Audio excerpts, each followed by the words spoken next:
You know what happened when the Cascade dried up.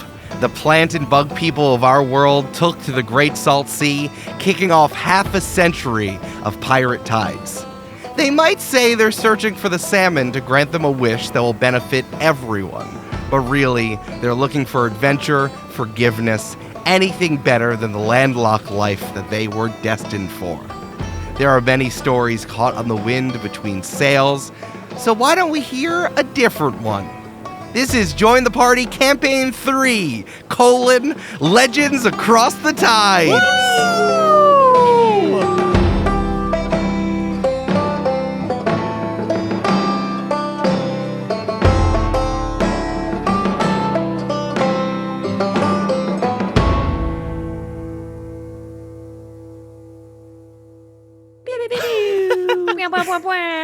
Wow, everything sounds so different. People going different do-do-do. I'm getting so many different sensory experiences.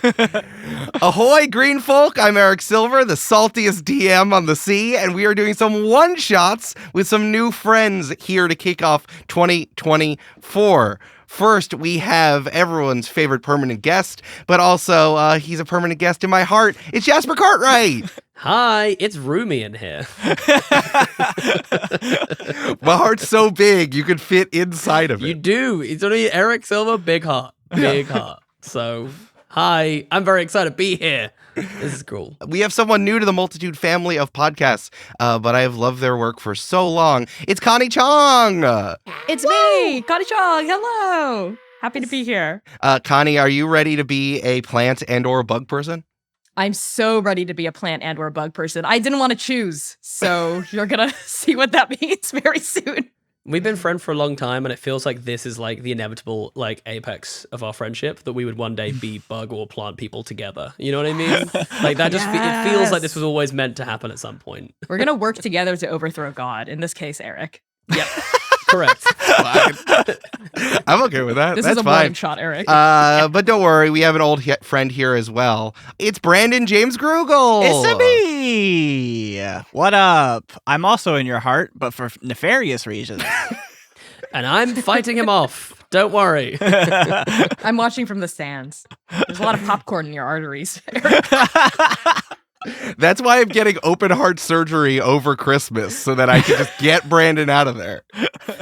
And the popcorn. Get the popcorn out while you're there. It's the popcorn. The popcorn are really in there. No, leave it. Damn. All right. The wonderful thing about all of this with new friends and old friends is that we have new characters that we're going to be playing here in the one shot. I would love for all of us to go around, tell us their names, what kind of plant and or bug person they are, and they're just a little bit about them, including their class and subclass. So Jasper, why don't you start? Yeah, I'm very excited to be playing Colo Tera.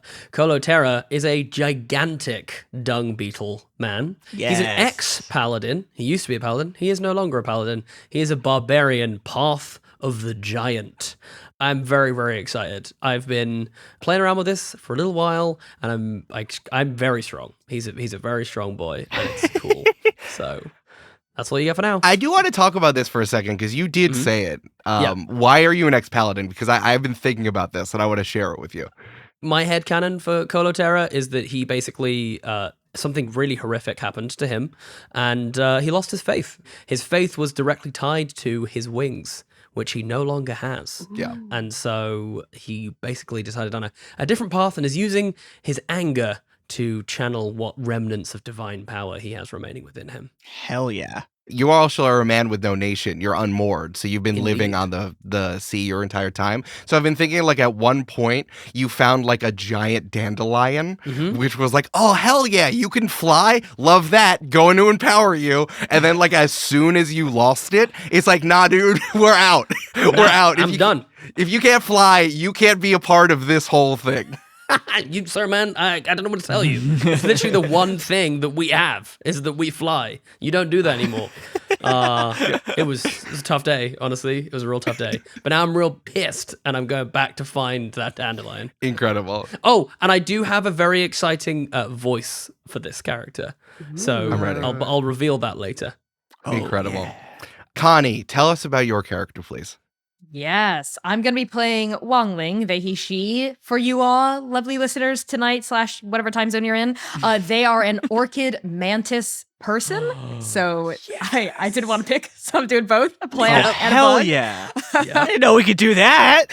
Yeah. I'm cheating the game. That's what I like to do.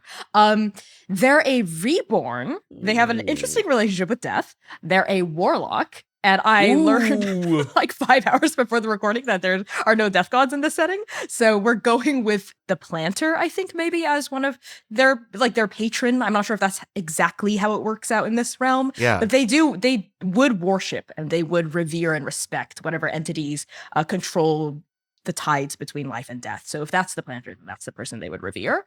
They are the ship's navigator. They are directionally challenged. They can't rotate objects in their head very well.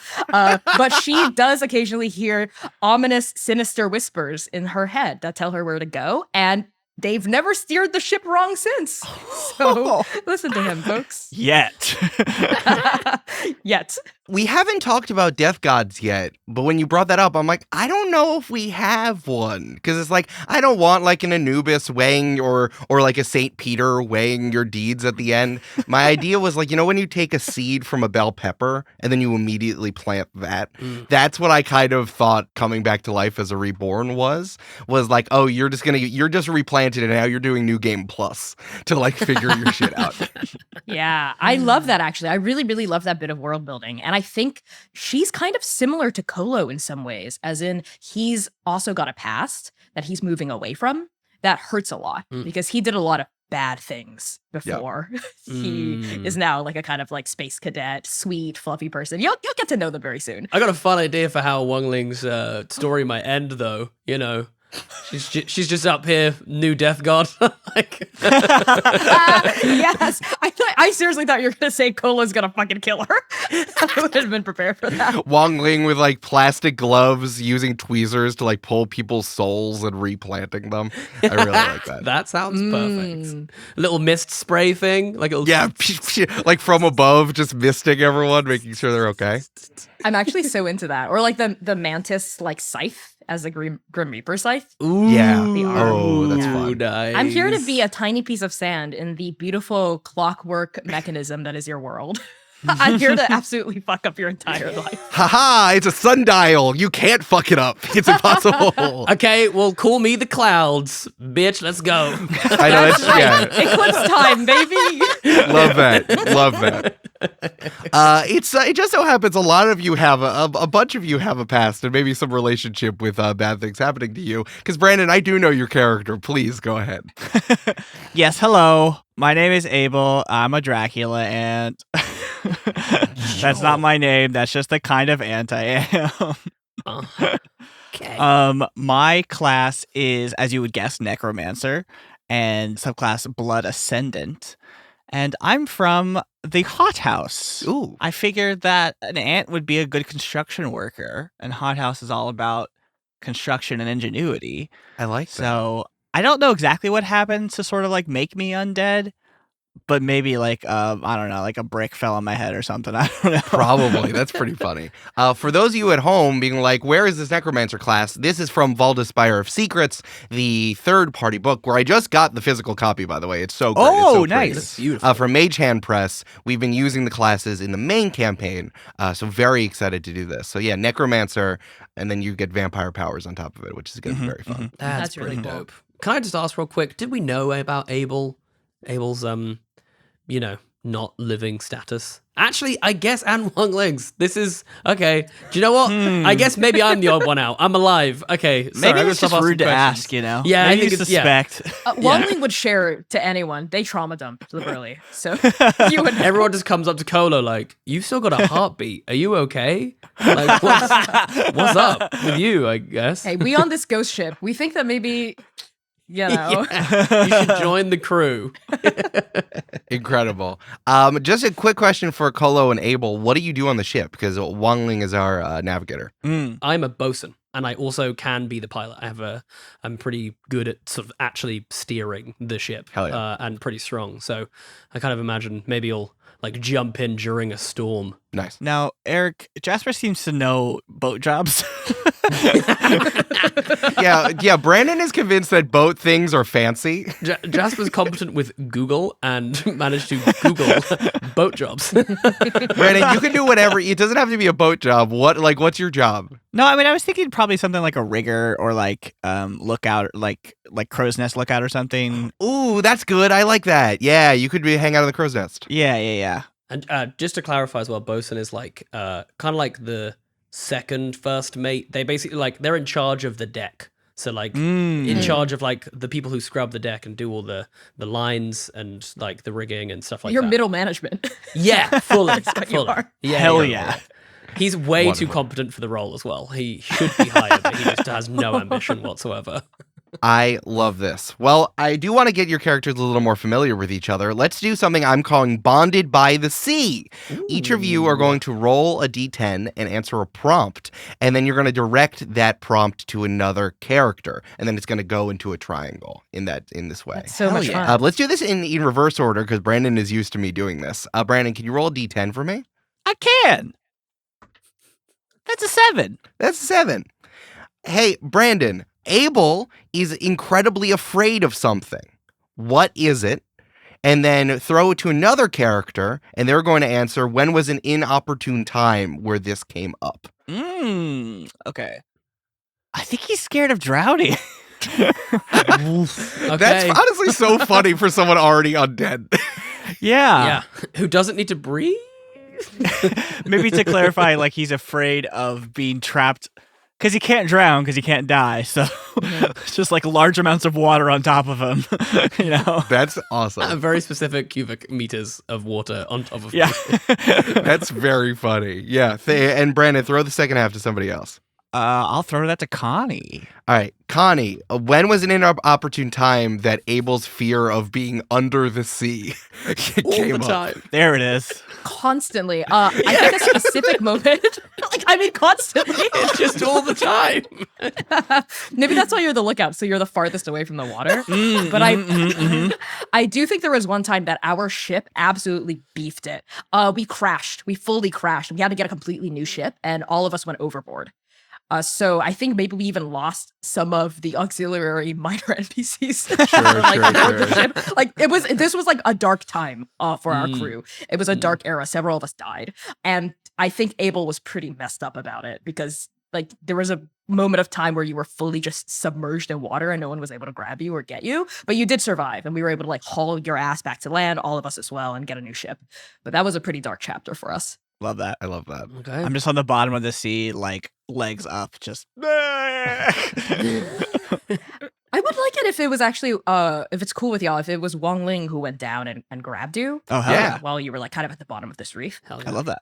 The fact that it's a reef and you're like 10 feet down or like 3 meters down, Jasper, and you're just like, that's why you want to drown. Yeah.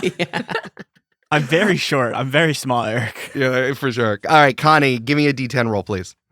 I love this like little social system. I'm digging it. I got a 5. 5. Wangling, on a scale of 1 to 10, I am this good at being a navigator on the ship. and explain how. From his perspective, an 11. An 11. Like an 11, a 12, a 13. Whatever number you think of, +1. That's the number. Incredible. And then Jasper, Colo, please answer the same question. On a scale of 1 to 10, how good is Wangling at their job as a navigator? Okay, so another little thing about Colo is he is pretty dry and pretty rude. So there's no way he sugarcoats this. It's like a disrespectful 4. It's like we definitely get there, but like he just always has notes, like always. We did crash that one time. And we that was absolutely Wangling's we fault. crashed, and Wangling came back like, I saved people. It's like, you're the reason we crashed. Oh my God. The voice was telling me to go through this dense fog. and it was the shortest point from A to B. Incredible. All right, Jasper, one more time, please give me a D10 roll. Oh, yes, of course. 10. 10. Okay. I believe something that I know is outside of acceptable green folk society, even out here on the sea as a pirate. What is it? So I agree with a like practice or like something that happens on the ship. Or you believe something that you know is like that a lot of people would be like, what the hell, what the hell, even out here amongst pirates, a lot of green folk would be like, what are you talking about? I think Colo doesn't believe, like, can it be I believe that something isn't true? Yeah, 100%, yes.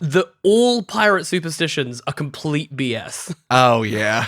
Like, he he thinks that all of it is just complete crap, like, made up to just, like, keep people in line, and any time that he goes along with them, he's just trying to be courteous and stop people from asking him questions and talking to him about it. So he's just like, fine, I'll bring a cat with me, whatever.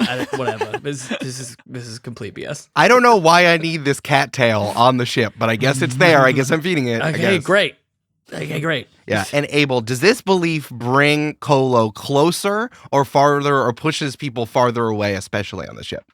Oh, well, at least for Abel, I think pushes farther away, because Abel is aware that he's a vampire, and whether or not it's true, he will not enter any room without being invited in. Colo, every time Abel and Colo go to play chess in his quarters or whatever, he's just like, oh, yes, you can come in. Just walk in. It's so annoying. There's a thing about vampire mythology, especially now, like in a postmodern idea, that like people mix and match the various things you know about vampires. And I love that it's like, no, the one about boundaries is definitely real in Verda Stello. Well, in Valda's also, it does say I don't have a reflection, so that is also canonical. Okay, if Mage Hand Mike allowed you to do double damage to structures with your bombs, Mage Hand Mike also says you don't have a reflection. That's fine. Mage Hand Mike, it's like the Planter and Mage Hand Mike are the two gods, Eric. Yes. Please give me 2 seconds. I've been so excited about this, I forgot my dice in the other room. So please give me a minute. Okay, I'm actually going to go also grab mine then, because I left mine downstairs. Do it. All right, I was BRB. rolling digitally. Maybe I should grab mine too. Like 1 minute. I'll be right back. All right, folks, do we wanna get going? Do we wanna play? Yes, Yeah. please. Do it. All right. My favorite thing about this is that we have not talked about your captain yet. We have not talked about your captain. We haven't talked about your ship at all, which is fine because honestly, the three of you are on shore leave. You've pulled up to one of the many islands that are out here in Verda Stello, especially in the Great Salt Sea. And this one has a thriving town on it. This seems to be one where people like immediately kind of put their stakes down and decided we're going to make a town here. This is the town of High Cliff Bay. Oh. High Cliff Bay, where all of your dreams come true when you're leaving all of your responsibilities in your other countries. Just come here. You don't have to be a pirate. Just come here. Seems like maybe we could shorten that down a little bit, but I guess I don't work here, so it's fine. It's into the commercial. It's the commercial you hear on the radio. And I think that you've spent some time here. I think the three of you are the three of you friends? Or is this just like you guys ended up hanging out with each other on shore leave just because, hey, I'm three people who have a lot of trauma? Eric, I think we're mates. Yeah. Whatever that means to you. Sure. Yeah. We're chums. We're chums. Yes. I think so. Yeah. I mean, Wangling is they're an open book. He would think that Abel and Colo are her very dear friends. Yeah. I think we're definitely friends. I just wanted you to use pirate language, Eric. Fair. Yarn. Yeah, I think Colo probably like stands their company better than everyone else's. Like he's sort of like happy enough being around them, whereas like other people are actively like he's unhappy around them. You know? Oh yeah. So I'm gonna make you work for that statement, Jasper. Yeah, that's fine. Wangling. That's fine. Gonna have to find reasons to love me. Yeah, I will. I think one of the first things any pirate needs to do when they get off on shore leave is like, I need to eat some produce for the first time in like weeks, my guy. Yeah. Please. Some limes, please. You can run down to the farmer's market, which is happening kind of like on one of the many cliffs here on the island.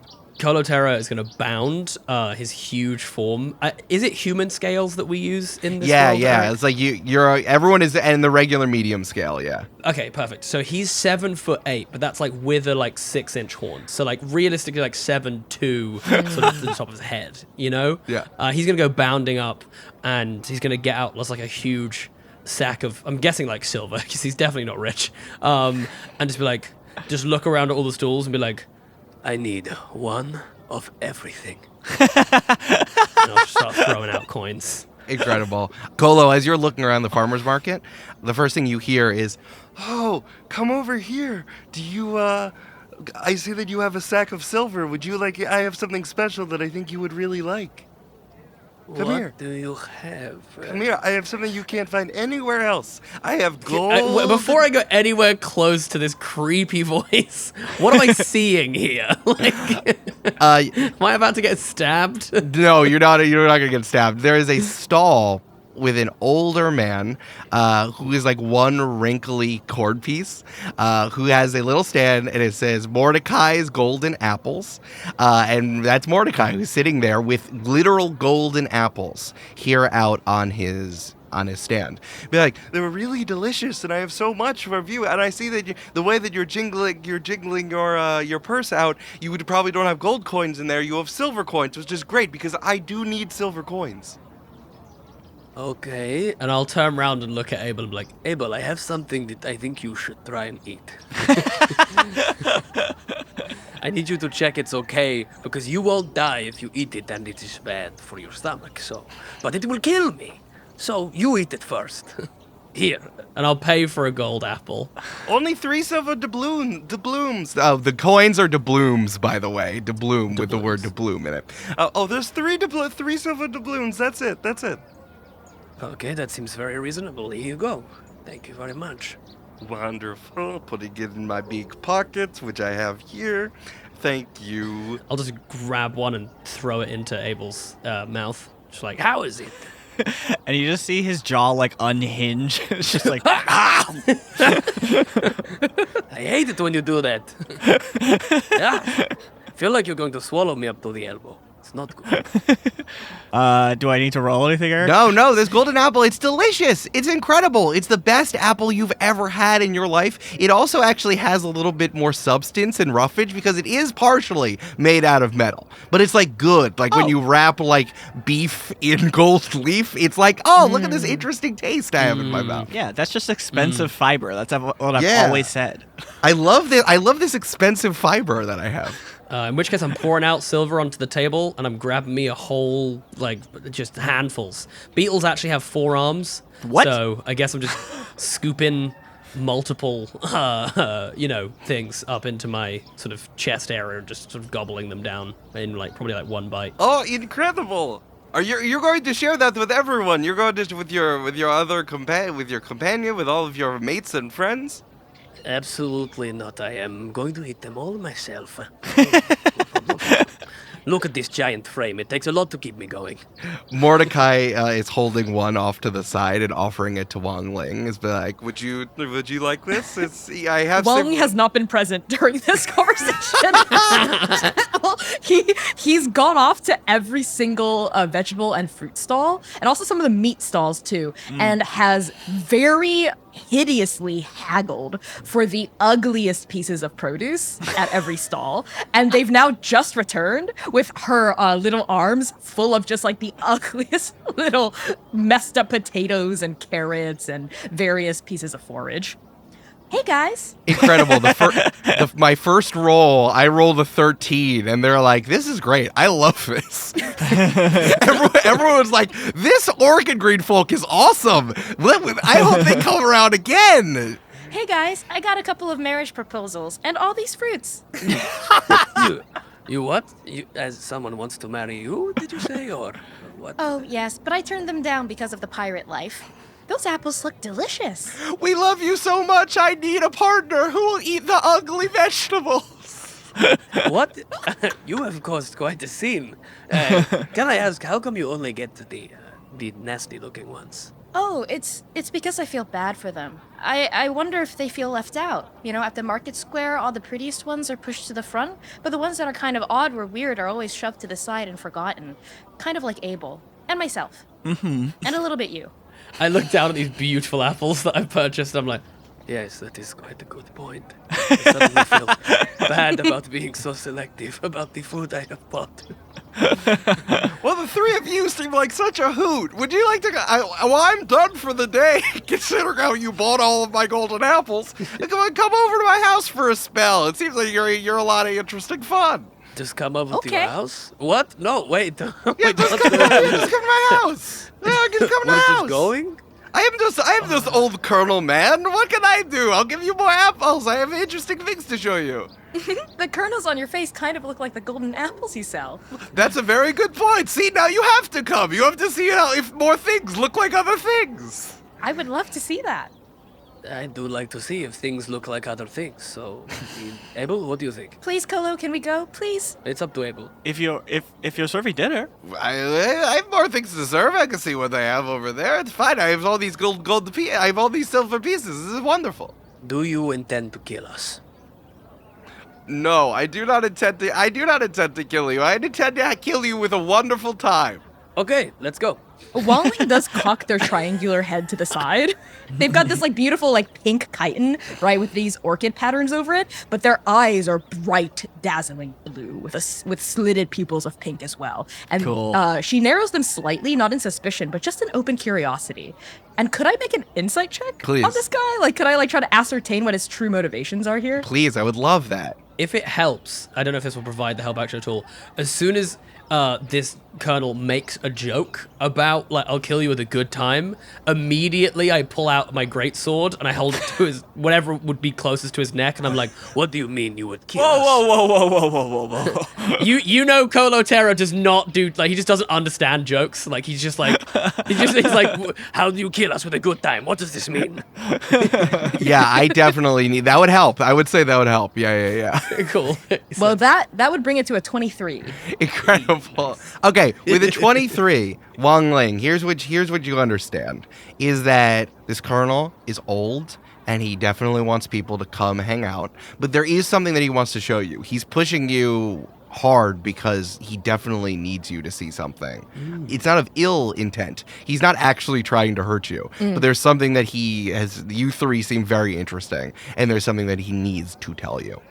Colo, I trust Mordecai. There is something interesting you wish to show us, is there not? Very insightful, very insightful. Of course, there's what would an old man out here on the island be able to do anything? You're gonna turn me into creamed corn, please. It's a wonderful sword. It's almost like a giant butter knife that you would just smear upon me. I'll put away the greatsword and sort of look at him and be like, "Okay, but you only kill us with a good time if we say you are welcome to do so." That's a fair trade. I won't kill you with kindness either. Absolutely, of course. What? Incredible. All right, Mordecai gets off of his very large stool he was sitting on. He's very small. He's a very small man. Where did he go? Very small kernel of corn. And closes his shop. And now has all of your silver coins in a sack. Then waddles down the road to his house that you can follow after him. Hell yeah, let's do it. Yeah, a little while away, you see this is Mordecai's house is just a modest farmhouse with one apple tree in the back, which you can see all the way from afar, considering it's the middle of the day and he's done very, very quickly with his selling. The sun is glinting off of golden apples. But that's not even the thing that catches your eye the most as the sun glints off something else. It is actually, there's a glass menagerie next to the golden apple tree. Lots of surfaces, lots of glass for light to catch on. It's almost it's like a prism in there. It is so bright and almost glowing with color as it catches the noon sun. That is quite beautiful. It's gorgeous. Wow. Wow, it's so sparkly, like the sun refracting off the waves. You said a menagerie. Are there animals inside? Well, yes, he would say, well, the menagerie itself is pretty nice, but there is something inside. Come on. Come on. Okay. Come on. I am intrigued to know what is inside of here, and I hope it is not something bad or big or long without legs. Oh, Colo, even if there were, you'd protect us, right? You always do. Yes, I most certainly would probably, yes. Mwah. And Wangling kisses you on the shoulder. Ugh. I don't like it. He turns and bounds after Mordecai. Incredible. Standing underneath the golden apple tree that you see as you get closer, you see that there is a younger man who's kind of like a full baby corn. You know, like the really small kernels that are all there, but like fully baby corn humanoid person. It says, "Dad, you can't just bring people here. Why are you here early? And you have 3 various vagabonds behind you. What's happening? Dad, you can't do this." Are you trying to say that we are not welcome here? And if so, how dare you refer to me as a vagabond? Hi, good morning. Did you say bag of bones? Why do you always have to bring up the bag of bones? No. Why would I say bag of bones? This is already a problem. You can see this is already a problem. I have seen this bag of bones. He gets the bag of bones out all the time. Oh, that bag of bones. I thought there was a yes. different bag of bones. You've been hiding from us, Abel. I'm disappointed. Your travel bag of bones, it has to be 3 ounces so you can get it on a plane. You have to put that in a clear see-through bag when you go through the check-in points. No, it's fine. Maze, you're gonna have to just calm down. These 3, they're very interesting. I'm paid out. I sold all of the golden apples. It wasn't like that other time that I gave them all away because I wanted to go fishing. This is a totally different situation. No, I'm showing them Ali. They seem like it would be interesting. I want to get their opinion on it. No, you could. No. The whole point of having you can't just bring ring. I guess it's already. This is already happening. Hello, welcome to our farm. I'm Maze. We have a golden apple tree, and there's a. Why, may I ask you, young Corn, why you were trying to feign being all nice to us now when clearly you do not want us to be here? This is not the first time that my father has brought random people by to see what's happening and everything going on. And, we have... You know what? You'll see. You'll see it. You'll see. When you get older, things happen to your brain, and perhaps that is what is happening to your father. He is, getting on in years and deteriorating slightly, perhaps. One day he'll die. Yes. Probably quite soon. But that might not be the end. All right. Maze leads you over to the menagerie and opens the door, which kind of like dispels all the light and color that's bouncing off of everything. But inside is the most brilliant thing that's caught your eye so far. There is a golden bird in the menagerie. Ooh. There's a golden bird. It's about 4 feet tall, wide wings, big tail that kind of splits in 2, that curls back around on itself, and it is just shimmering in the noon light. So it's like it has inside the menagerie, it's the only thing in the menagerie, and then it has like the deluxe birdhouse in there. Like, there's so many, almost like a cat tree, but for a bird. Like, so many places to roost, so many newspapers everywhere, so much seed just like kind of scattered around the floor. It almost looks... It just looks unperturbed by everyone opening the door and kind of poking their head in. I'm just going to lean into Wangling and be like, I bet that those eggs taste so good. I want to taste one of its eggs. Planter's glorious creations. Look at this marvel. And Wangling fearlessly and with no caution thrown to any wind, like kind of just bounds forward toward this bird. Do we know what this thing is, Eric? Like, do we know what a bird is, or is it some kind of amalgamation of bird, plant, bug thing? Yeah, that's a good question. I think that this bird, I think it was gold. It's almost like, I know I said dandelion before, but the dandelion that haunts Colo's dreams, he's like really the white one that's with the buds. I feel like this one is like bright yellow, like the yellow dandelion. And maybe it has like little like flowers all over it. A really shimmering metallic. Cool. This actually doesn't bear any resemblance to any, winged deity that I may have happened to have seen. It's an interesting question. That would change things. Would you like to roll for that? Yeah. What would you like me to roll? Just straight up. Let's see what the D20 Straight says. up. It's just a 7. No, but I think that you feel a type of way about winged animals. Maybe Sure, a little bit. Sure. Maybe. Yeah, Colo's going to hang back, let Wangling go, and then just sort of purposely side-eye and kind of look a bit grumpy. Yeah. The bird, like, immediately makes eye contact with Wangling and is holding your gaze and just kind of, like, looking at you and very much mirroring, like, your cocked head expressions as you're, like, kind of looking it over. It's kind of, like, doing the same thing. I have beast speech as a warlock. Oh, hell yeah, The dude. notifications I chose. So I cock my head to the side, and my mandibles start clacking, kind of like a bird chirruping. Oh, that's And I'm cool. like Very fun. interspersing it with warbling song that's quite melodic and beautiful to listen to. And I'm saying, "Hello, good morning. What's your name?"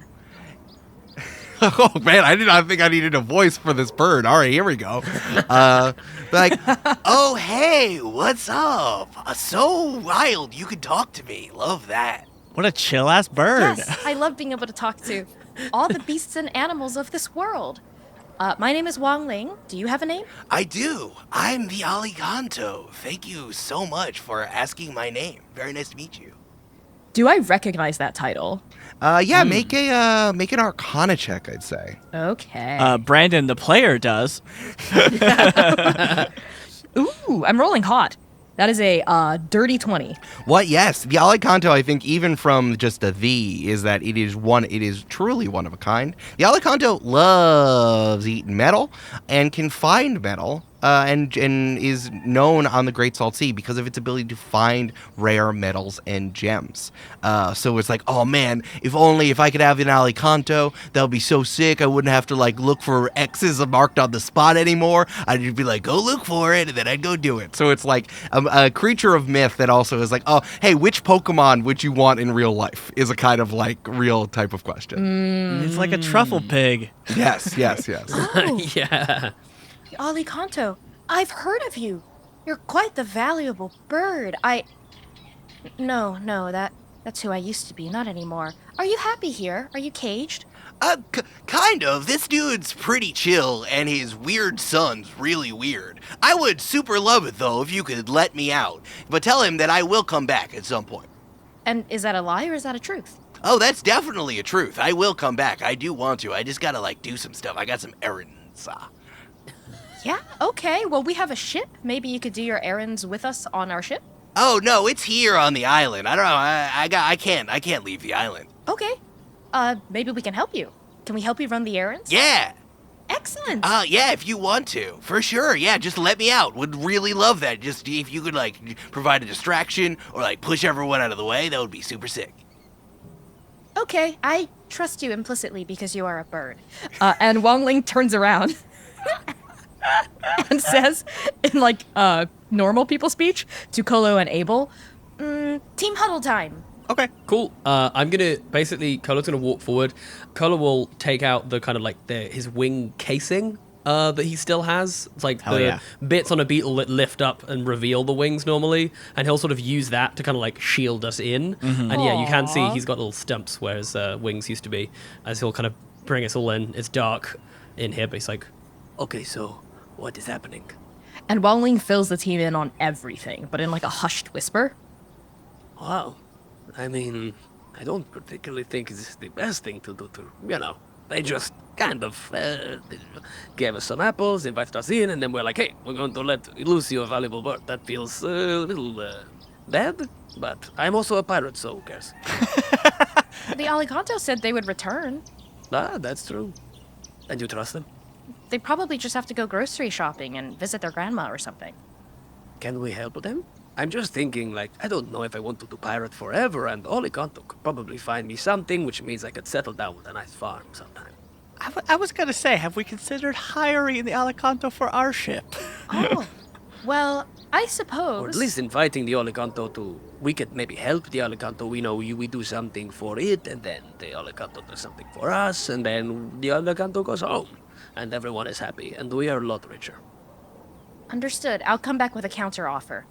Also, can you ask the Alicanto if it knows of any other of these bird-like creatures who will maybe have the ability to grant powers to people and then take them away?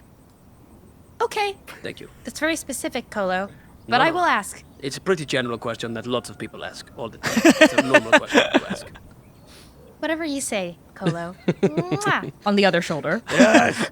Please don't do that. Rolling turns. This is so great. I'm sitting here like the audience. I'm like, I fucking love this. This is awesome.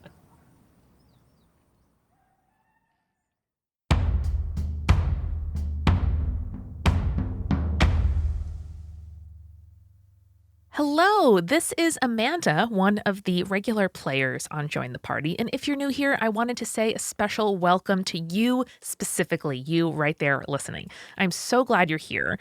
Specifically, you're right here in the mid-roll, where we take a quick break from the story to tell you some important stuff about what's going on with us, Join the Party, the company that makes it, Multitude. And mostly right now, I want to introduce who we are and welcome you to the show.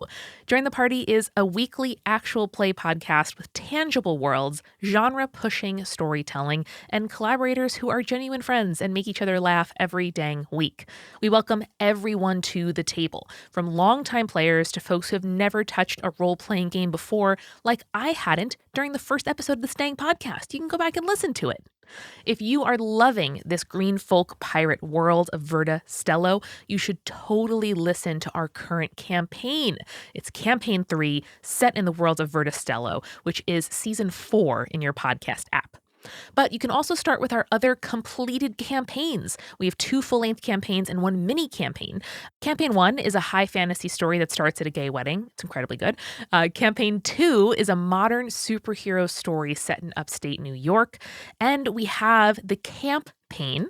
The pun you'll understand in just a minute is that it's a mini Monster of the Week campaign set at a supernatural summer camp. There you go. Get it? Camp-Paign. That's Season 3 in your podcast app. Plus, once a month, we release an Afterparty episode where we take a minute and peel back the curtain and do a talkback. We answer your questions about the show, how we play the game, how we make this podcast, and what's going on in the story. We're doing one of those for these one-shots as well. So this is what's happening next. For the next 2 weeks, there are going to be 2 more Legends Across the Tides one-shots with a brand new mix of extremely incredible guests and players from Join the Party, myself included. And then after that, on January 23rd, we're releasing an after-party about this whole experience, taking your questions, talking about what it was like, celebrating those incredible illustrations by Chris Pickett. They did an amazing job. Check out Join the Party's Instagram if you haven't seen it, at Join the Party Pod. So good. So thank you for checking us out. We are so glad you're here. And let's get on to our regular mid-roll. Thanks so much to our newest patrons, Sarah, Jamie, and Bento Cotto. We so appreciate your support because we can only make this show because of the support you give us on Patreon. For just $5 a month or more, you can know you are making the show a thing and join the best place on the internet, which is, objectively, our patron-only Discord. There are all kinds of other things there too, like ad-free episodes and an additional bi-weekly podcast that we make called Party Planning. Discover it all at patreon.com/jointhepartypod. Join the Party is a founding member of a podcast collective called Multitude, which is extremely dope and you should know all about us. And we do a bunch of incredible stuff. Normally every week we shout out another show that we do at Multitude right here. But today I'm just going to recommend hey, check out Multitude. We have amazing podcasts. They are all warm-hearted and they build community and they're incredibly easy to get into. And we also publish free resources for podcasters and foster an incredibly lovely community here in the podcasting space. So if you haven't heard of us before, welcome. Check us out at multitude.productions, or we are at Multitude Shows on social. We're sponsored this week by Rolling with Difficulty, a planescape hopping 5e D&D actual play podcast following the adventures of the spelljammer Per Aspara and her crew. Every episode is its own contained adventure, exploring the space outside the Sword Coast, and it is created by people who I have hung out with in person and can confirm they are very cool. DM Austin and players Sophia, Noir, Wally, Red, and guests. They're basically odd-jobbing their way through the planes, from train heists to cooking contests and more. You are really going to enjoy it. So there are 4 seasons of the Per Aspera campaign available now, the 5th releasing weekly as we speak right now. And by the way, if you want to expand out of D&D, you can also check out their one-shots in games like Call of Cthulhu, Avatar Legends, and A Familiar Problem. I know I read the Avatar Legends rulebook and then promptly said nope, so I am very curious about how that went for them. Rolling with Difficulty is available on all major audio platforms direct from their RSS feed or on their YouTube channel, so go check them out. And finally, this show is sponsored by BetterHelp. A lot of people talk about the things that they want to change about themselves, or their lives, or their habits in the new year. That feels absolutely crushing to me and absolutely overwhelming. So I appreciate that BetterHelp's prompt for this ad is to talk about the things that we want to keep the same about ourselves and our life. And for me, I built a lot of really positive habits in 2023. I'm really proud of myself, actually. I went back to regular yoga practice. I have been journaling and pulling tarot and just taking moments, puzzling, tending to my plants to just kind of be and not have any expectation on myself. And I really appreciate that. In fact, I think I'm going to talk about it with my therapist tomorrow because therapy is a big part of how I take care of myself and one of the habits that I'm going to bring forth into this new year. And if you are thinking about starting therapy and you're kind of not sure where to start, or you'd appreciate a flexible online solution that is suited to your schedule and lets you switch therapists anytime for no additional charge, consider BetterHelp. So celebrate the progress you've already made. Visit betterhelp.com/join the party today to get 10% off your first month. That's BetterHelp, HELP.com/join the party. And now, let's get back to the tale.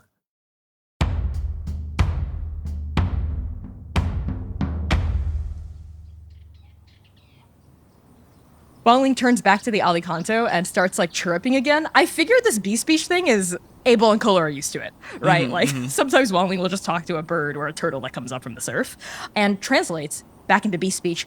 So, my crew and I have talked. We are more than happy to help you get out so you can run your errands, but we did have a question. Are you available for hire? We'd love to hire you, perhaps, as maybe a tit for a tat, so we can find some precious metals and even retire from the piracy life? Oh, interesting. I hadn't considered that, considering I didn't know that my skills were so valuable, but I guess I should have understood that, though. That would be really tight for me to be around you. Hey, let's see how this goes, and maybe I'll just like hop on your ship and see what's up. That sounds good to me. Oh, and another question. Have you ever heard of any winged creatures that may or may not be able to grant and then take away powers? This does not seem like a regular question that's asked by regular people. Seems pretty specific. Just between you and me, my friend Colo is asking this question. I think he has trauma around flight or bird-based powers. Oh, that's entirely possible. The bird kind of like sniffs towards Colo and be like, oh yeah, that seems like the work of the great dandelion. That really sucks. Is there any way to get it back? Oh, maybe trials and tribulations and climbing up the 100-foot dandelion and then trying to prove it. And if you're in the business of killing gods, I guess that could be something you could spend your life work doing. I don't know, I'm just spitballing or whatever. No, this is really helpful. I've been trying to think of a birthday present for Colo, and I think maybe god killing could be it. Thank you, the Alicanto. Colo would be so happy. Oh, nice. That's so... Wangling, so thoughtful. Love it. This is so great. Yeah. You're definitely the right person to get me out of here, please. Oh, I'm so honored to hear that. I've been trying to think of a good birthday present for Abel, too, but we just celebrated, so you don't have to worry about that for a few months. What about a leather wallet? I think he'd like that. He's a crafts person. A leather wallet for his thin bones.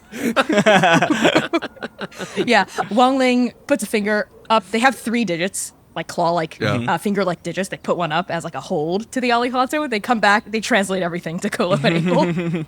It's like, oh, thank you I would love a leather wallet. Oh, dang it. Now the surprise is ruined. I shouldn't have brought that part up. Okay, so we're going to do this? Do we tell the others or do we just sort of open the cage? I mean, should we ask about why they have an Alicanto in a cage in the first place? Or like... Hey, well, we all know you are the ideas person in this scenario, okay? So, but I think that we don't need to ask questions. This seems like ask questions, and that will lead us to further issues. I think if we're going to do this, we have to do it pirate style. But you come up with the plan. Okay, I'm convinced. Oh, I would just like to add my usual stipulation that we don't kill anyone who doesn't have it coming. And I don't think Mordecai and his weird son have it coming. But he called us the vagabonds. Surely that is worth He the death. did. But I don't know if that justifies killing anyone. Guys, I'm really trying to stop the whole, killing people for no reason thing. Like that I did in my past life. For Okay, this life, what if I just cut them in half? Do you think they could live? I don't know. I do not know the... They're not like cactus people who can, repropagate if they just have the one leaf. Okay, maybe I will just trim a little off the top. Okay, if you think that won't hurt them. It's like hair, right? Yes, sure. I will trim the hair off the top. Okay. Then Colo will give them a haircut. And Abel, what's our plan for getting the Alicanto out here? Is there just a door, Eric? Or what's the situation? Yeah, the door is open. Mordecai and Maze are standing in it, kind of standing at the door. But this whole menagerie is glass, and it's quite large, but it's still made of glass. I'll just lean down to Abel and just be like, Just in case you need it, I can always do the big thing. I think Abel would know that when Colo gets really angry, he tends to grow even larger than he is now. That would be tight. Pretty substantially as well. I actually looked this up. Even in D&D mechanics rules, I go from a medium creature to a large creature, and large creature is up 15 feet. So Yeah. You would Double. Holy in size. shit. I basically double in size, and I'm already 7 foot. Yeah, you would bust through. Yeah. So I have two spells. I have a spell called Hocus Pocus, and I have a spell called Holes, Shrieking Skull. I think Abel and Colo have done sort of this 1-2 punch before, where you grow in size, and Abel does Hocus Pocus at the same time, which is basically just a conjuration cantrip. I can just make sort of spooky illusions, and I think it'll just be I can cause all of the small objects around the room to just start shaking and rattling, and so as you gain in height, the sort of ground itself is sort of shaking and rattling, and that will at least be a distraction. And then you could sort of smash the glass. Hell yeah. Okay, this sounds like a pretty cool idea. Wangling, you want to get in on this? Okay, I think I will. I'd like to maybe go over to the innocents who are nearby and tell them to step outside of the zone of danger, and maybe I can explain what we're doing, why we're doing what we're doing as we're on our way out. That's a strategy. Sure. Do you want to go first? Give them the heads up, I guess? Or no? Okay. And Wangling kind of bounds over. We're really not beating the vagabond charges. Right? Wangling bounds over. I'm gonna look at Abel and be like, Start the shaking if it looks like they're not going to say yes. Yeah. Hi, Mordecai. Hi, Maze. Wangling here. I don't know if I actually properly introduced myself. So we spoke to your bird. We found out that it is the Alicanto. Congratulations, by the way. Where did you find them? You spoke to the bird? You spoke to the bird. I did. How? I can. Maze is hold on. No. And Maze goes into the farmhouse. Where are you going? No. Are you going to grab a weapon? No. Or are you just fleeing? No. Are you being violent? Just if you say no, then I'm gonna assume you're not being violent. The door Are you being violent? The door slams. Okay, well that was a little. Mordecai, do you think they're grabbing a weapon? Probably. Really? We haven't even done anything bad yet. It seems like it's turning that way. I'm still perplexed why you are telling me of what. Can I stop what's about to happen, or is this happening without? I can't do anything about it. Mordecai, I'm so sorry, but I do need you to exit the menagerie. I'm going to take some steps backwards. Okay. I turn around with a big smile and 2 pincers up. Start shaking, boys. Yeah, so Abel's gonna cast Hocus Pocus. I think hopefully, is there any like lock or like shackle around this bird at all? Yeah, sure. I'm sure that there's one. I'm sure that there's a shackle around its one of its legs. Yeah. Oh, great. Well, I was hoping, the shaky would sort of shake that lock loose. Yeah, for sure. And then what? Hey, what does this look like, Colo? What's happening here? So, I think Colo's seeing Maze go off to get a weapon, and like Colo's eyes are narrowing as Colo's like, oh, I actually might have a reason to get angry. And like Colo's just going to be training his eyes on that door. And I think he's just going to wait and see if Maze comes back in with a weapon. And then he'll basically just like rush him whilst enlarging himself. Yeah, Maze is coming back holding a large orb. I think it's about the size of a basketball, and he needs 2 hands to get under it, and he's running back towards the menagerie holding the orb. Okay. So basically you watch as Colo kind of like does this like big kind of like reel forward a little bit like werewolf style. And he starts kind of growling, and then as he does, this little beetle kind of wings space opens up again, and you see that this sort of silvery, almost divine energy starts to like grow from the back of his wing stumps, and the wings kind of replace themselves. They kind of like almost Cool. like the outline of where the wings once were are kind of there in like shimmery, almost like divine light. As he just gets really, really angry. He seems to get more angry when he looks and sees the wings are there again, and he's like, I do not like this. What are you holding? Put it down! and I'm gonna run. Let's see. I can take a little bit off the top. I was told I was allowed to do that. And so, growing to my size, I now have a 10-foot reach with my greatsword. Oh, shit. Jesus Christ. So, if I get the sense this is gonna make him a past tense immediately, I'll try and like use the flat side to just knock him out. But Non-lethal. he's not being that careful, Yeah, no, that's fine. Yeah, make an attack roll for me. Okay. Oh, and I'll reckless this, because Hell yeah. why wouldn't I? That's rubbish. That's better. 22. That's gonna hit. So you bust through the menagerie. Does the menagerie shatters and glass goes everywhere?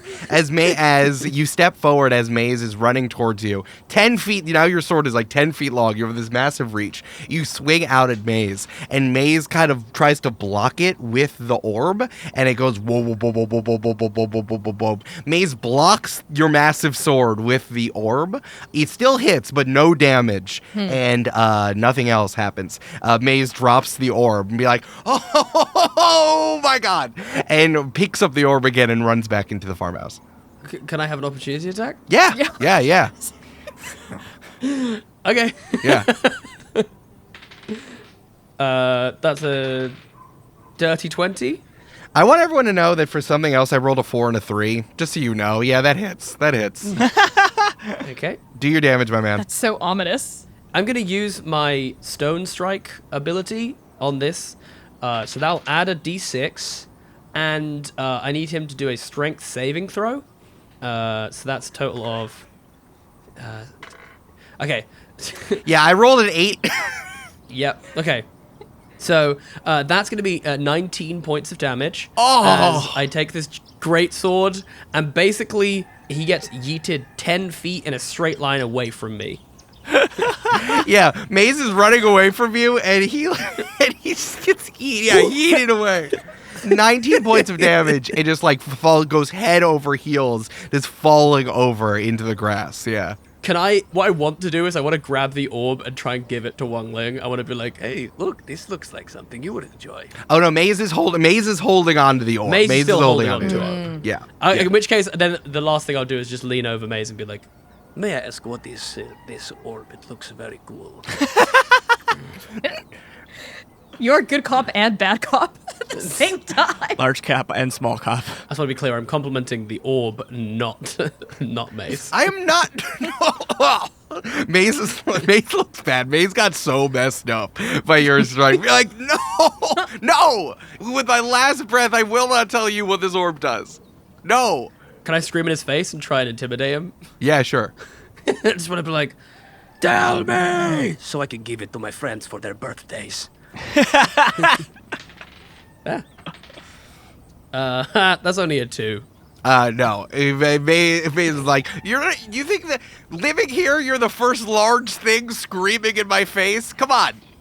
I've taken a lot of that by being a tiny baby corn man. No. And Wangling, that's when you hear, see you later, bruh. And the Alicanto flaps its wings and flies away. Flies north towards the forest. Hey, is our deal still on? Will you travel with us on our ship? Can we come with you? Yeah, we'll see. Just come on out. Let's see what happens. Let's just mix it up. Let's see if our vibes work. See you later. Where are you headed? So we can catch up with you. Oh, towards the cave. You'll see my trail. Come on. Let's go. And there's like a shimmering, glittery trail following the Alicanto. Like a ho-oh in the... Exactly like a ho. Yeah, Yes. Incredible. I'll look to Wangling and be like, is this bad? Do I need to kill it? And I'll take out a javelin. Oh, no. We're going to its cave by the woods to the north. Did you kill this strange boy? I stab the javelin in the ground right next to the maze's head, and I'm like, no, not yet. Yeah, Wangling like hustles over. Hi, Maze, was it? I'm so sorry about that. I did try to warn you. We will meet violence with violence. Mordecai runs over and be like, please protect don't take down my boy, please. He's just so stupid in the head and he thinks he knows better than people with large swords and things. Isn't that right, Maze? Yeah, that's right. Can Maze roll a persuasion check on Colo? Because he's very persuadable. Mordecai? Yeah. Mordecai, I'll roll it, yeah. If I actually believe that his son is actually just kind of stupid. I did roll a natural 20. Yes, I did. Colo's like, I'm so sorry. I did not realize that your son is challenged. I thought that he was just a rude asshole. I will stop. I'm so sorry. He just doesn't have the people skills, and he does because I have all the people skills, and he has all the thinking skills. He's just a little baby corn. As someone who is also challenged with the people skills and not potentially reading people very well and knowing when to trust them, etc., I can only apologize. And as I get smaller, I'll help Maze off of the ground and be like, but I do still want to give your orb to my friends. Can I have it, please? No. Please, listen, if you could get the Alicanto, it's fine. You just go take the Alicanto instead. It seems like it didn't want to hang out anyway. So just please leave us alone. You've already gotten what you wanted.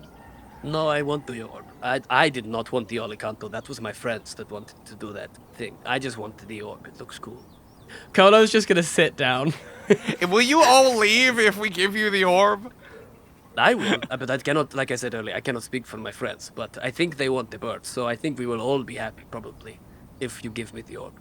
The camera pans over and you see that Abel has been chewing on one of the kernels. Just chewing on a leg. Yeah. Go, please leave. Please leave here. Have the orb. Here, have it. Please go. Please, go. That's what you get when you see someone interesting. You can just blow up in your face. You're interesting, now leave. You've done it. Great. Do you... I'll just lean in really close to Mordecai and say, I'm so sorry. Do you have any wrapping paper? I don't. Go. Okay. You asked too much. Okay, I'm going. Oh, that's very sweet of you, Colo. And, Mordecai, I'm so sorry about this. I hope this doesn't close your heart off to welcoming other strangers into your home in the future. It will certainly change the way that I interact with others in the future. Yeah, I'm sorry. I will have to admit it will. Okay, well, maybe next time, don't chain up beautiful, majestic beasts inside a glass menagerie. Fair. We've all learned something today. Fair. We have. Also, you have to do background checks on people you bring to your house, especially when your child is here, who is so That's challenged kind of the in bare the way minimum. that he is. We're- You know? We do some pretty bad stuff sometimes. Not as bad as I used to, with all the murder people. But, I still murder people. To be clear. Wangling gets down on one knee and whispers in Maze's ear. Mm-hmm. I hope that this near brush with death opens your eyes to the sanctity and feebleness of life. Rejoice and embrace this one chance you have at being who you want to be. Not all of us come back. It is less a blessing than a curse. Okay, I'm ready to go. We have just begun a villain arc. Maze 100%. Maze 100% is a BBG from like in a future campaign. Like there is no questions in my mind. Was not expecting this. So I assume you follow the Alicanto after traumatizing these two Yes. people. Yes. Yeah, oh, could I just? I'll give the orb to whoever wants it. Can I roll Arcana check on it and see if I... Yeah, for Clearly sure. doesn't have a clue what this thing is. It's just like I don't know. I just picked it up because I thought it looked cool, and it blocked my attack, which is kind of amazing. That's very impressive. 14 plus 6 for 20? 20. This is an orb of magnetism. It seems like they were using this to kind of like, if the Alicanto needed to go somewhere, that's what they were using it for. So it can both push and pull things, especially if there are things that are metallic on it. Okay, now I feel much less bad about kicking these people's asses. Oh, okay, this is actually kind of cool, but still, I prefer to be, far away if I can't be. So here you go. I'm assuming it's like smallish for me. I'll Yes. just sort of dump it in Abel's lap. I'm assuming probably it's quite heavy object. Here you go.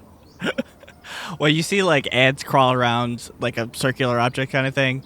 That's how I determined what it was, and then use my brooch on my cape to to test its magnetism. I like it. That's that's awesome. You just get drawn to the orb. Yeah, I love it. Yeah, you want to follow the Alicanto? I do. Yes. Hell yeah. All right, well, it's easy for you to follow. You cut through the woods. The glitter is marking the sky as you continue, and you come up to a rather large cave. But unfortunately, the glitter goes through a little hole in front of a ton of boulders that are stacked in front of the mouth of the cave. Just like wedged, only something that's as small as a bird with like little bird bones could get through. The boulders are shimmering with various metals and maybe a little bit some common gems, and they are firmly standing in your way. What do you do, my friends? What do you do? Do you want to try the orb and see if you can get any of them to move? I think that you should try it. Yeah, Abel, do the orb. It's magical. I don't like the magical objects. You do the orb thing. Do the orb. Do the orb. The way I see it is a win-win situation for me, because either you do it and it's really cool and we get through, or it is like too heavy for you and you get pulled towards the rocks and it's quite entertaining to watch. Yes, I agree with that. Come on, Abel, do the orb. Do the orb. Oh, Do the orb. okay. And Abel sort of like almost like somersaults, like grabs onto the top of it and like rolls forward and tries to like fling it while still attached at the rock and see if it'll like magnetize to one of the rocks. Nice. I like that. What is Arcana in your spell casting? Yes, intelligence. Okay, yeah. Give me an Arcana check, please. That's a natural 1. Is that good?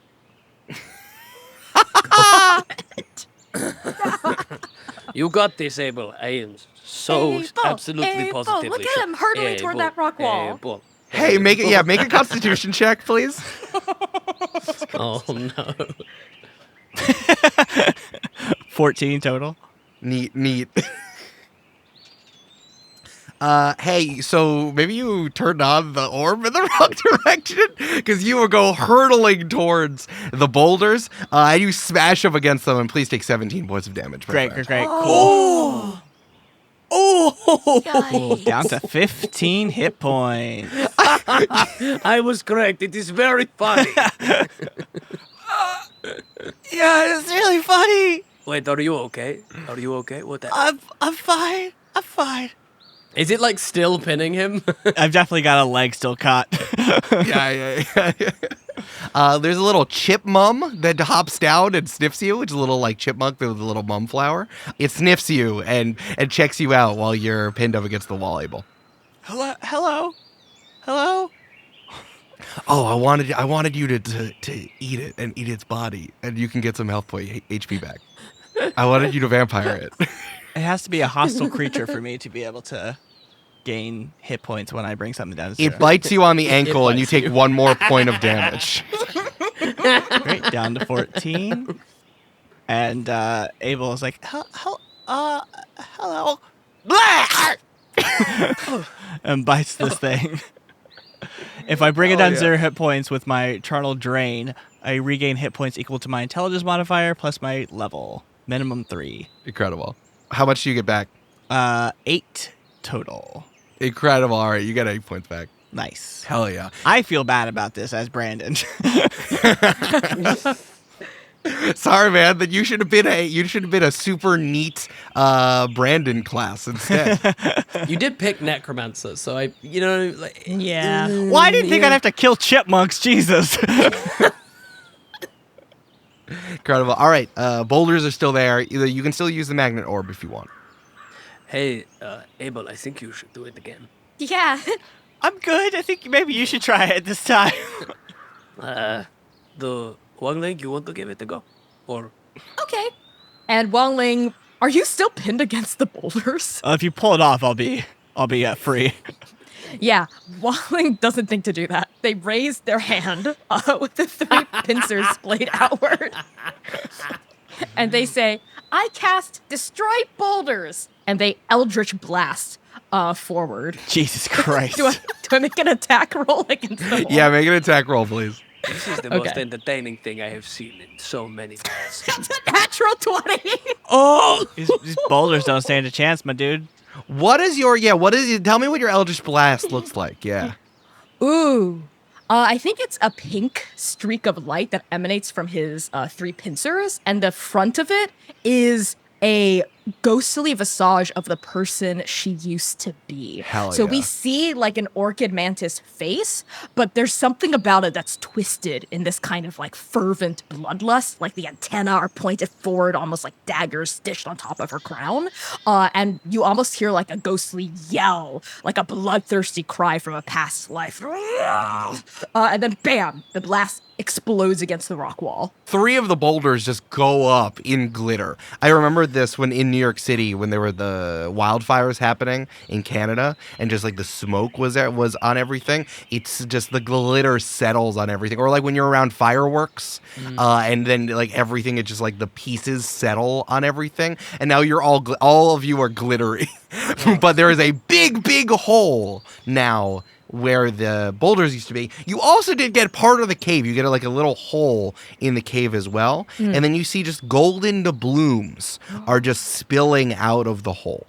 Whoa. What? Wangling! Wangling! Wangling. That was incredible. What the hell did you... Does your magic make gold appear? Not usually. I think maybe I blasted the cave so hard it gave me a prize. We'll do it again. Okay. I should have told her to blast the hole that the gold's coming Just from. keep going. Incredible. Make another attack roll. No. That's a 15. Okay. I think the hole is blasted larger. You have just made like a larger leak. Now gold doubloons are coming faster now. And it's creating like a little pile. Abel takes off his cloak and starts like putting doubloons into his cloak, and so he has like a makeshift bag. Did I think we were going to use encumbrance rules during this one shot? No, I didn't. Like an Elden Ring character, you all roll much slower. I think, to be honest, Colo was rolling pretty slow anyway, so this is fine. Yeah, that's fair. Can we see the bird at all? Or, I mean, honestly, I think Colo turned around and goes, I don't know about you, but I think this is fine. We could just take these and go. But we could have even more if we worked with the Alicanto. Okay, fine. I'm going to scoop up this gold, though. The gush of gold doubloons is slowing a little bit, so you can kind of get a little peek inside. Or Wangling, I'll give this to you because you did this. Wangling, you put your eye up against the hole, and you see that there are just waterfalls of gold doubloons coming all over this one large room. And you see, like, in the angle that you have, there's a, like, rickety rope bridge that is kind of crossing through your field of vision. I like stick my head back out from the hole. Treasure hole. There's a huge treasure hole through this smaller treasure hole. We found it. Did we just... Wow, we're going to be like the richest.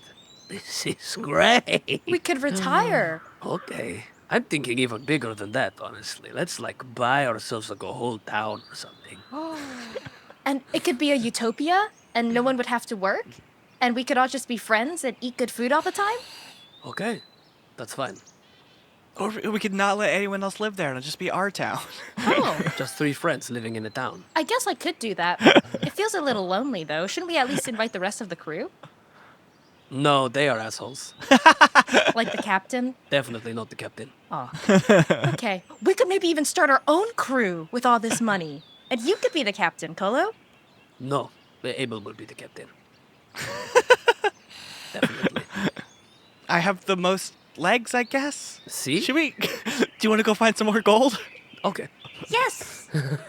So the hole is still there, but the Alicando's trail goes into the cave through kind of like the regular way. Eric, okay. Will you let me? There's just some small shenanigans, which truly means nothing. Yeah. But Colo's gonna start basically with a small, circular, spherical patch of mud, and it's basically going to start rolling mud and coins together to effectively create a gigantic ball of gold doubloons. Yes. I figured this is going to be the most effective way that we could transport, Yeah. just so many gold doubloons. So I'll just be rolling that along with me as we're going around, just kind of hoovering up as much gold from the floor as I Lovely. can. Incredible. And Abel's just like dancing on top of it. Yes, thank you. If you could press them in, it is great. They will hold up that way. I would love to start a montage segment. So, Wangling, can you say something like, "Come on, folks," to kick off the montage? Come on, friends! Let's go catch that golden bird! Hey, Jasper, what's one fun but mildly dangerous thing that happens to you in the Golden Cave that all of you overcome? Okay, so we probably have to do some sort of really thin shelf ledge. We have to scooch across, which I think is probably just a normal, it's a pretty wide, just 3-foot path. But given Colo's sheer bulk, his midriff is his legs are so skinny and his torso is just truly just so huge that I think it's just basically these two holding on to me as Colo's just screaming, looking over the edge. I'm going to die. This is it. This is what I mean by it. No, please. Not like this. No. And then it's just that for another 2 minutes, and then I realize that I'm at the other side and I'm perfectly safe. Incredible. Brandon, what's another dangerous but fun thing that happens to you in the Golden Cave? Oh, we come to a room that is just completely dark, and we have to make it to the other side of the ledge, and there's a body of water in the middle, and gotta avoid the cave fish that have sharp teeth, Sharp diamond teeth, absolutely. Mm-hmm. Yeah, that makes sense. Do you want me to throw you? That would be great, actually. Yeah, can you? I can throw you across. Yeah. Okay. And then Colo throws Abel to perpendicular to the way we're supposed to go, and just slams into a wall. It slides down Whoop! Let me try that. into the water. And then all of the diamond fish jump on Abel and start like piranhas. Where do you want us to bury you? Abel, I can't destroy fish! Diamond dust just everywhere. Diamond dust everywhere. Connie, what do I do? There is a cave absolutely filled with hallucinogenic mushroom spores. As soon as we walk in, they're just floating and glowing. It takes us a really long time to get through this cave. It's only 30 feet deep. Colo eats so many of them. Obviously. The Alicando's watching you and be like, "Nice, bros." Hey. Right, then the montage ends with a keyboard flourish, and you walk over to the room that you saw before. There's a wide room with coins just spilling out of waterfalls. And there is a rickety bridge that spans 50 feet across this moat of gold doubloons, spilling endlessly down there. The rickety bridge is pretty high off the ground, and unlike Scrooge McDuck, if you fall on top of a pile of coins, it will hurt. It will hurt a lot. What's on the other side of the bridge? Can we see? The other side of the bridge, you see it opens up. There is light, actual natural light streaming down from somewhere else. And, in the way that you can see, the room on the other side of the bridge, it's very, very large. You, feel a breeze coming in as well. like seeing and smelling the outside for the first time in this whole cave. I don't feel good about this. Maybe you just go on without me and I can just... I have enough No, in no, my... Colo! Colo! Look at me. No. Look into my eyes. Yes, but you're going to try and, like, kiss my shoulder again. No, I already did that twice. I won't you don't have a third shoulder. Look at me. Colo, you can do this. You can get Abel and me and yourself across. You just have to believe in yourself. Given Colo's absolute sheer disdain for any kind of like tale or like, whatever, he's like, Really? The power of belief? Yes, Colo, yes. This whole time, through the mushroom cave and through the diamond fish and through that steep ledge and fighting all these things and bonding, something I'm realizing during our quest together is the power of the bonds that bind us. And you, Colo, you are bound with trauma and sadness and pain to a past that you should just let go of. And I think as soon as you let go of that past, you'll learn how to fly again, but on your own terms. I see it every time you rage, when the ghostly wings come out, and I see the way that your face contorts when you look at them. It weighs you down. You just have to let it go. can Wangling please roll me like persuasion? Because I honestly think at this point, Colo might leave the source. That's a 10 total. It rolled onto the 20 and then off onto the 8. I mean, I was basically just going to use my charisma as the DC. So the DC was only a 7. I'm just going to look at Wangling and go, Okay, I believe. I think I can do it.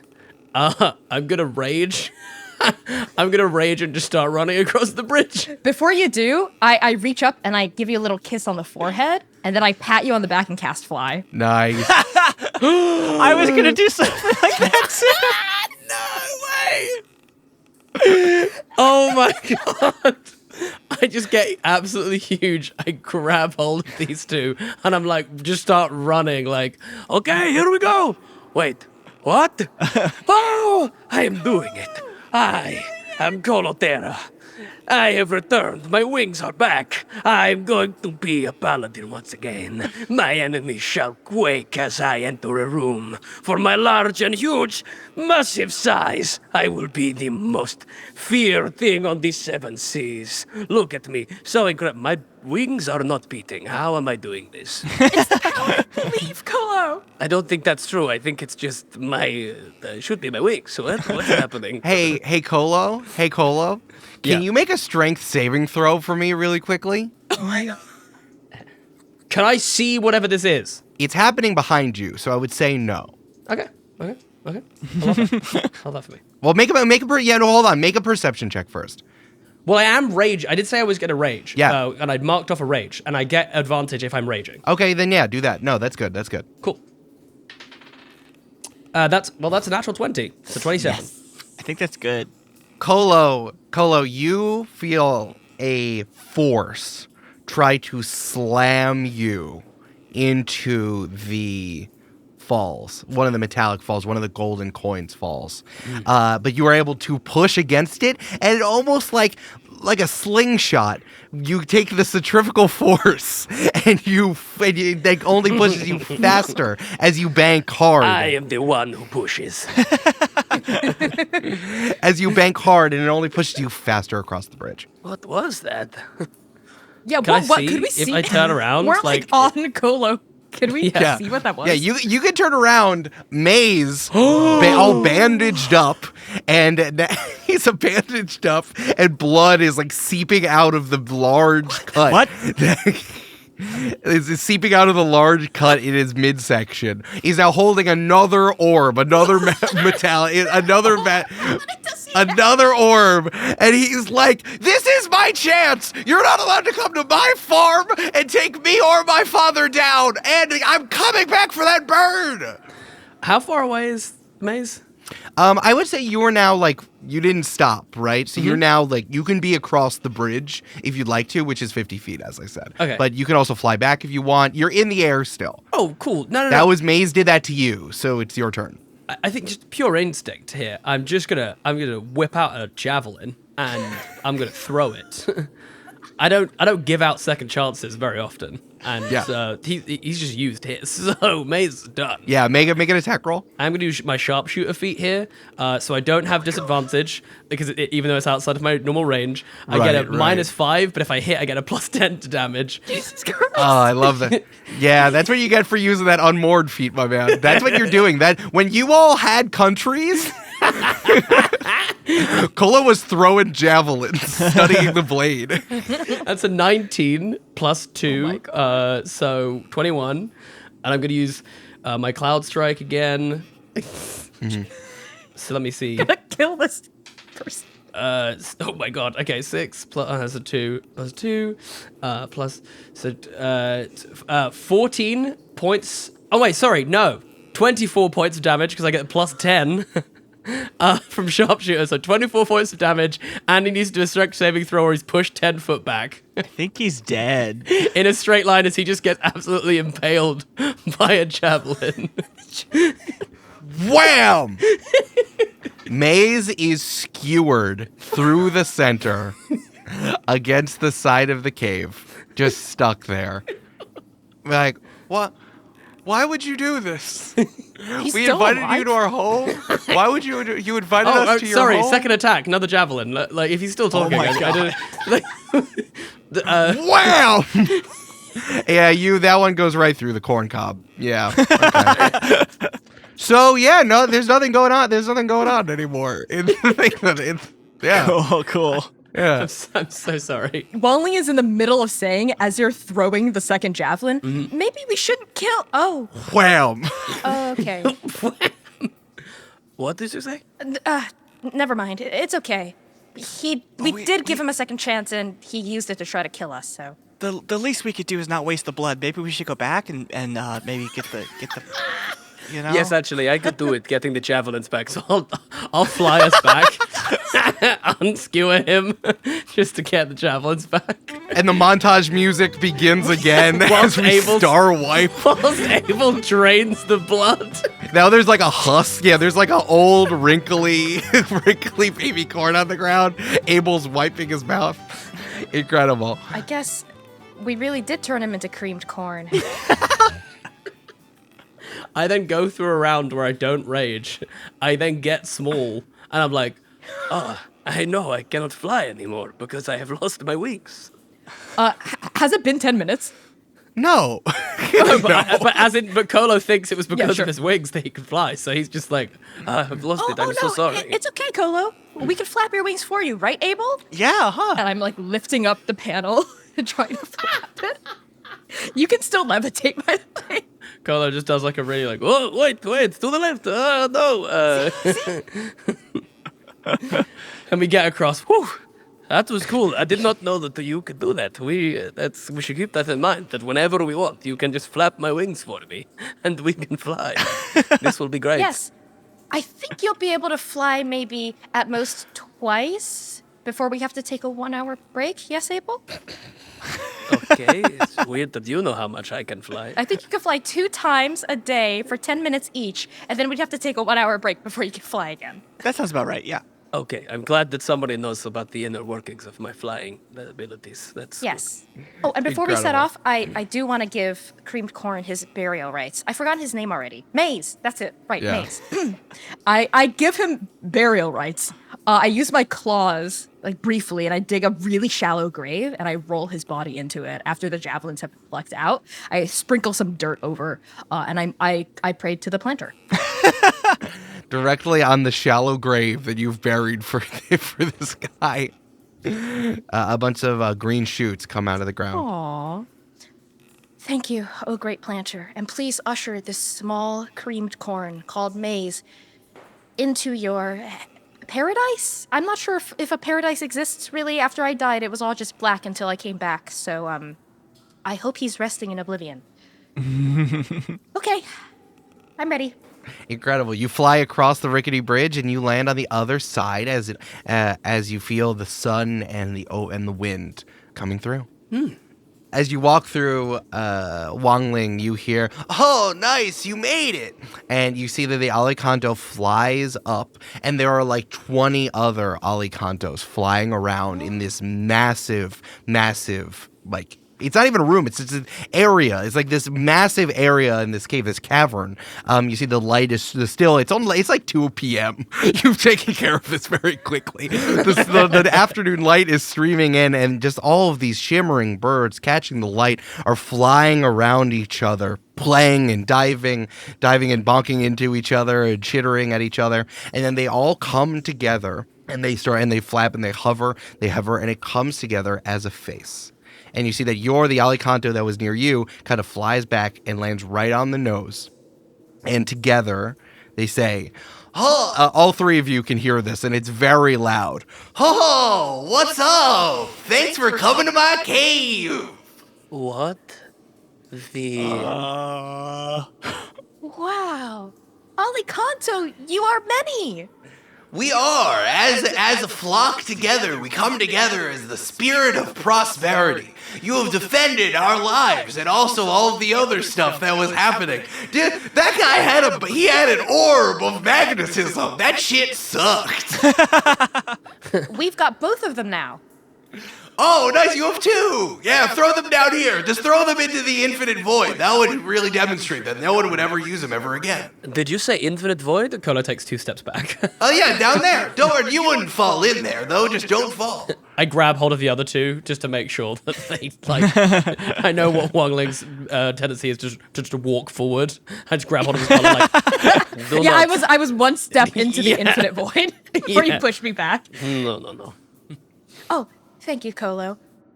If we do get rid of these items that we did win fair and square, will we have prosperity?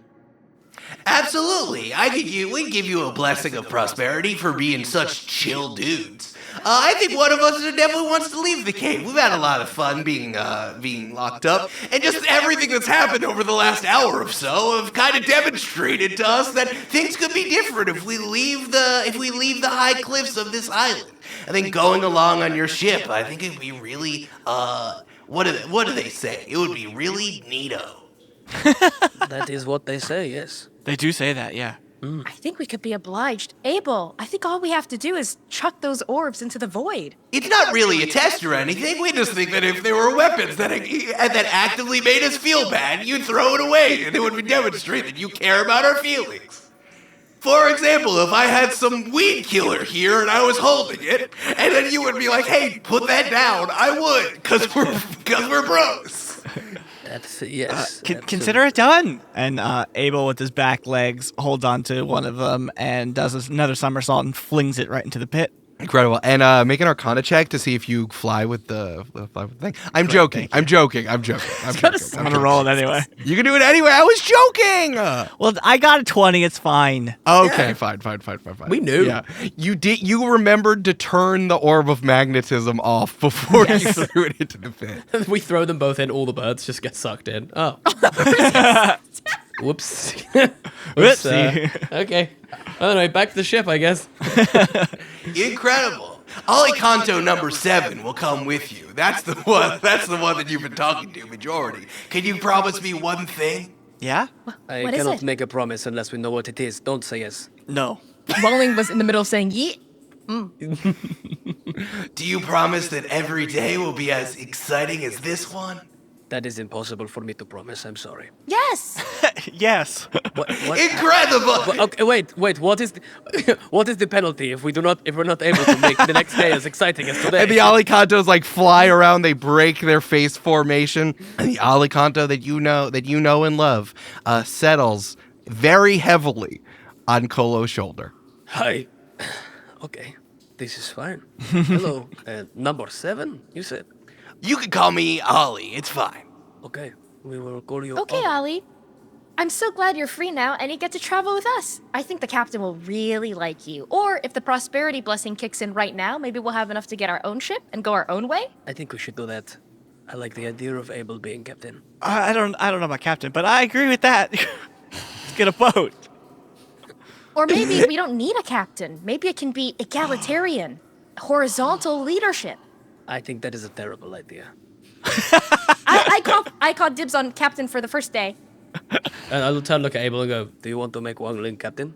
Just like every day? Yeah, let's do it. That sounds great. Really? I don't want it. Oh, that's so exciting! Okay, my first order as captain is Oh, no. no one gets to question where we go.